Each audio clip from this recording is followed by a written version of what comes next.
ഈശോയിൽ ഏറെ സ്നേഹമുള്ളവരെ, എല്ലാ തെറ്റുകളും പൊറുക്കുന്ന ഒരു കോടതിയുണ്ട്, ഒരമ്മയുടെ ഹൃദയം. ഇതാ അയൽവക്കത്തെ ഒരു വീട്ടിൽ വലിയ വാക്കേറ്റം. അങ്ങോട്ട് ഞാൻ കടന്നു ചെന്നു. മകൻ അമ്മയെ വെട്ടാൻ വാക്കത്തിയുമായി ഓടിയടുക്കുന്നു. യേശുവിൻ്റെ ശക്തി സംഭരിച്ച് ഞാൻ ഉറക്കെ പറഞ്ഞു, നിർത്തൂ സഹോദര, ആ വാക്കത്തി ഇങ്ങ് തന്നേ.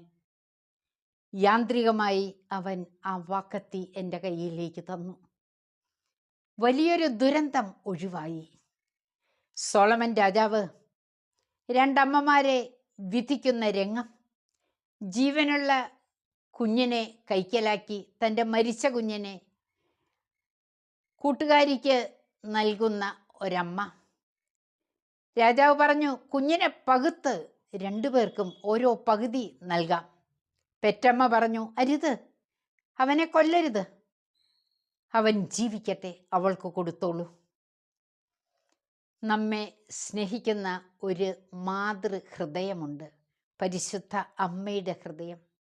ആ വാത്സല്യം നമുക്ക് ആസ്വദിക്കാം. ആ കൈകൾ എപ്പോഴും നമ്മെ ചേർത്ത് പിടിക്കുന്നുണ്ട്. ആ കാപ്പയ്ക്കുള്ളിൽ നമ്മെ തന്നെ പൊതിയാം.